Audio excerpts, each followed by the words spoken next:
Hey everyone, welcome back. If you saw the title to the video, don't get mad. I'm not trying to start a fight.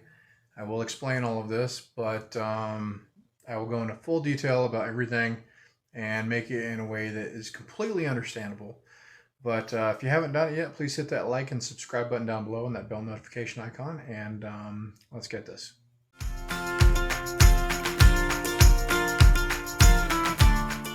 All right, welcome back. So, if you read the title and you took any kind of offense to this, it's not designed to offend you, I promise. All right. I'm going to break down the ideas of shadow work and inner children. I'm going to show you how that is actually a trap of the mind, and how all of these modern fads that people fall into aren't actually helping them the way that they think that they are. So let me break this down. The West, particularly the United States, has a really nasty habit of taking information from other cultures, religious beliefs, spirituality, and warping it into something else, right? And this whole idea of inner children and inner shadows. Okay, it's all a part of this giant fad that's been going around for years that people don't truly understand, right? It wasn't meant to be that way.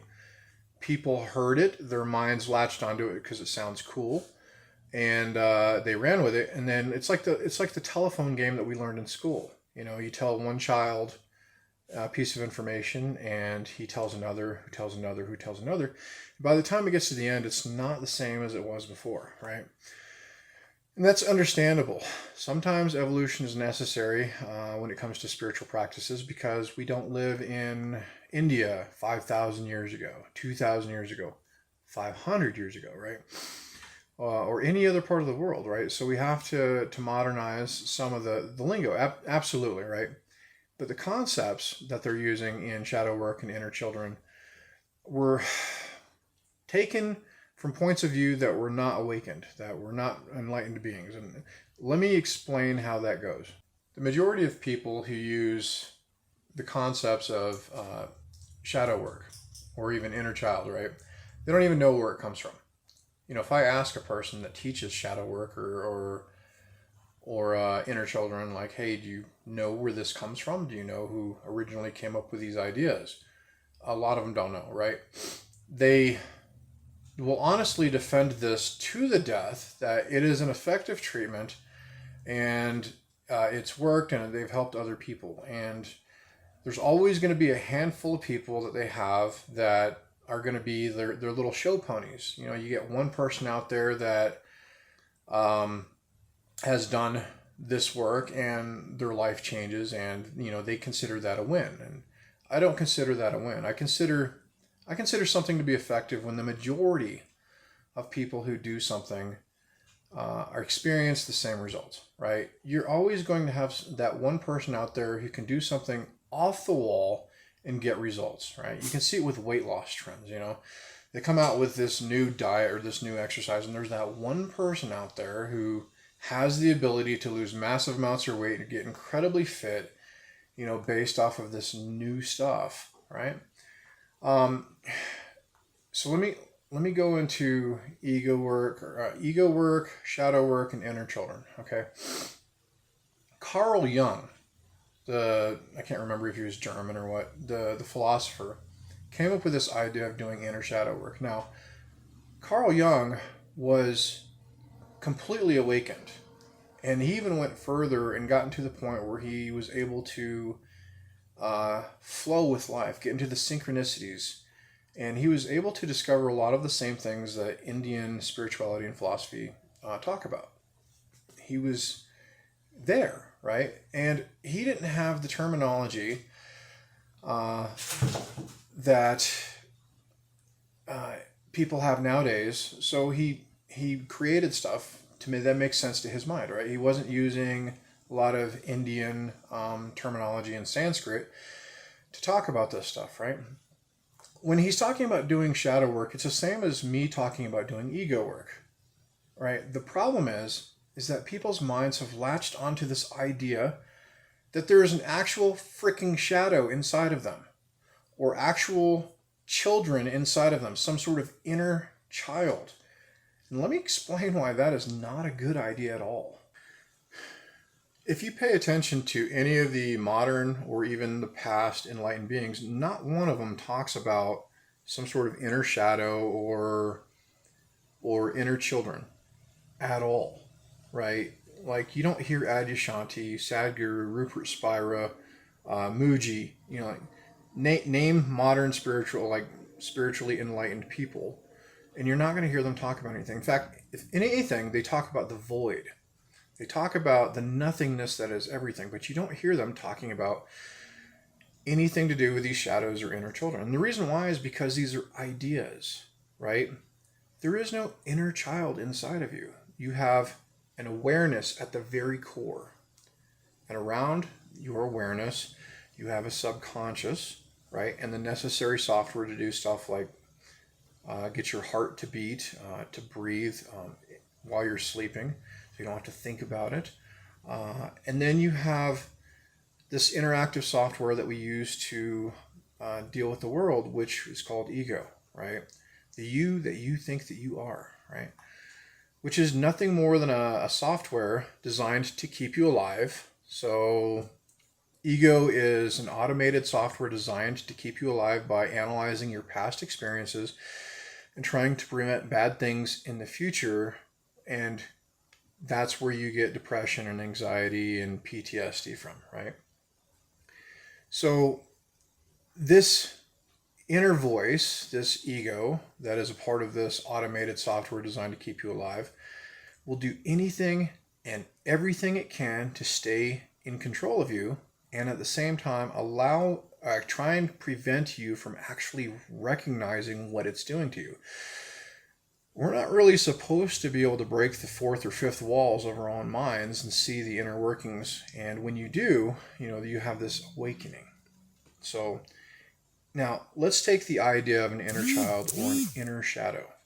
And you take this idea of this inner child, and what do you do with this inner child?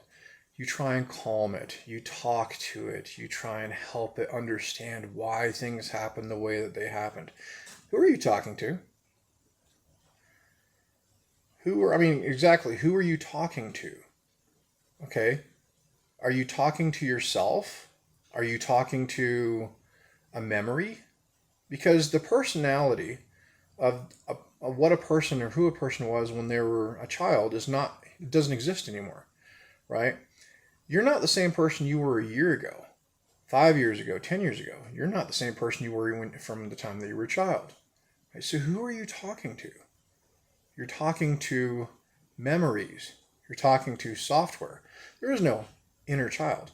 Trying to do shadow work, literally, looking for that shadow inside of you, or this inner child that you think is inside of you, is like trying to fight software with software, right? You're trying to prevent an antivirus on your computer, you're trying to prevent a virus from taking over your computer by putting more software on your computer, right?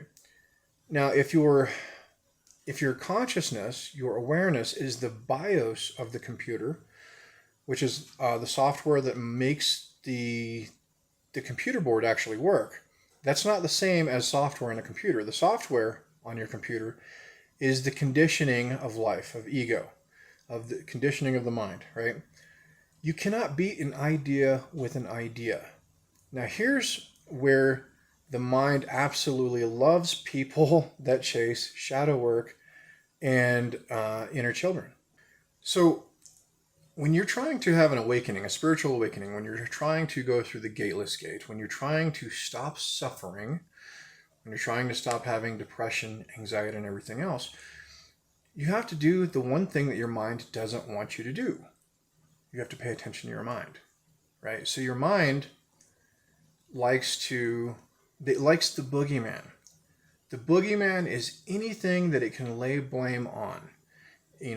For Christians, it'll be, the devil, Satan, Lucifer, whatever, And they don't have to pay attention to their inner thoughts and the evil that exists inside of them. right? They can blame it on something else. It's the same thing with ego work or shadow work, is realizing it is your own mind that is causing you to have all these problems, right? So every single time that somebody says something that you don't like or you don't agree with, what does your mind do? Oh my God, they don't know what they're talking about. I've been doing this for years, blah, blah, blah. And there it is. We don't think about it like this. When you want to talk to somebody and say something, or if you have to give a speech, or if you have to, give a talk to people, or, educate people, whatever, you have to put effort into thinking about what you want to say. But as soon as somebody says something you disagree with, your mind jumps in there, and not only does it have everything to say, it has a lot to say. It's very opinionated, and it's very angry. And how dare that person say this? And I know for a fact that... Okay. And every time I try and point a person's attention to that thing that keeps distracting them, that thing inside of them, what is it that is unhappy with me saying that there's no such thing as shadow work, or there's no such thing as inner children? That. Can you find that? Now, basics of all esoteric and Eastern spiritual practices and philosophies are, you do not know anything you have never directly experienced. Okay? So if anybody says, oh, I have this inner child, a really good teacher is going to be like, show me. Show it to me. Because it's the same concept of, my name is Trip. My name is this. This is my story. No, you are not. That is not who you are. You may have a label for what you are in this form and existence, but that is not who you are, right? Every single person out there has the side that other people see, and everybody out there has a version of that person in their minds of who that person is, and it's not the same, right? The person that you show your mom is not the same person you show your boyfriend or girlfriend or your husband, or wife. It's not the same person you show people at work. It's not the same person you show people at, your friends, right? And everybody has a different idea of who you are inside of their heads, and it's not the same, okay? So even the person that you think you are is a series of memories that is interacting with this world through the ego, this interactive problem-solving entity designed to keep you alive, right? Now, take the concept of inner shadows or inner children and realize that by talking to something that is not there, by imagining something, by fleshing it out in your imagination, you're creating a sector of your brain and you're creating this other personality that does not exist. And at the same time, the one thing that you should be paying attention to in order to free yourself from, in order to get over depression, anxiety, to have your spiritual awakening, is your own mind. So I want you to pay attention to your mind. If you are one of those people who truly, honestly believes that there's an inner shadow or an inner child, I want you to pay attention to your mind. Okay? Get still and listen. Okay? And then repeat this section of the video over and over and over again until it clicks. Okay? If you're trying to understand what I'm talking about. As soon as I say that the idea of an inner shadow or inner child is bullshit and is bad therapy that has been going around for many years, and your mind goes, oh, and it automatically jumps to, this guy doesn't know what he's talking about, I need to discredit him, I'm going to send him hate mail. Okay, there it is. There it is. The one thing in your life that has been in control of you your entire life comes to the surface instantaneously. You don't think about it like it's not like, oh, I want to have that thought. It's in there instantaneously because you must defend your belief structure. It doesn't matter that you can't prove that there is an inner shadow or inner child. Doesn't matter that the oldest teachings in the world say that there is nothing inside, and that every spiritual, like truly enlightened spiritual master out there says that there's nothing in you, that you can't fight thoughts with thoughts. It doesn't matter. It's because you want to believe something so bad, and your ego is completely in control of you. That's it. The one thing that you should be paying attention to, you can't see because you're so close to it, but I can trigger it. And when I do, you stop listening, right? Because you don't want to believe what I have to say. That you are responsible for your own thoughts, and that if you can separate yourself from your thoughts, you will have an awakening. You'll actually be able to be happy and get over depression and anxiety.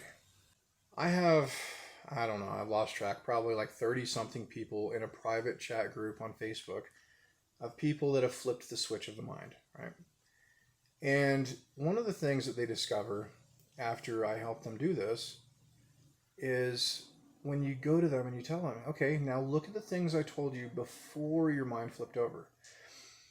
If you go and you tell somebody, look, all the problems that you think you have in your life are literally in your head, watch how fast the mind recoils and gets defensive and does everything it can to find blame everywhere else but the one thing that's going on right now, which are the thoughts. Okay? And so these members, in this private chat group, when they flip their minds over and they see this perspective so very clearly, they're like, oh my God. I had one lady that I helped over the phone. Her mind flipped over on the phone while I was talking to her. I recognized what was going on. I directed her thoughts. She had the awakening. And then I asked her at the end of the conversation, I said, so tell me, what problems do you have? And she's like, I don't have any problems. I'm like, there you go. Welcome to awakening. This is it.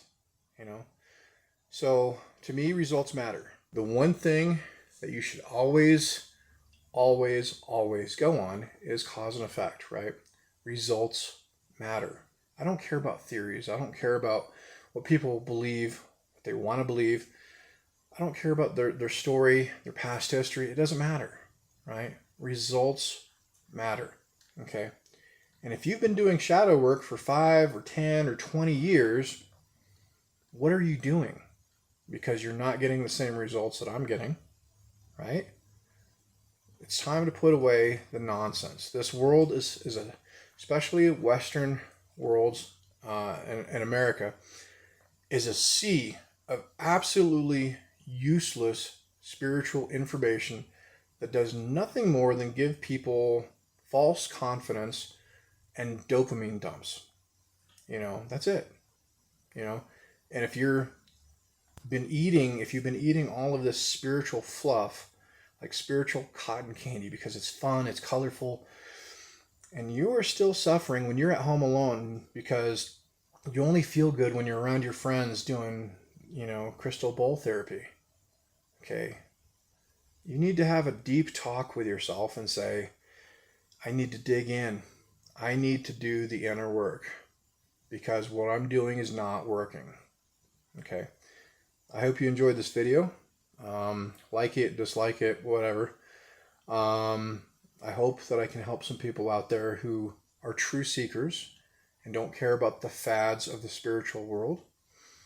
And if you want to, send me a message on Facebook, and I'll try and get you hooked up with the good stuff, right? So you can actually have these awakenings and realizations. If you haven't done it yet, please hit that like and subscribe button down below. There is a book on the way. I'm hoping that I can have it out there in about 2 weeks, ready for purchase. That goes through a lot of this stuff. And I'll see you guys next time.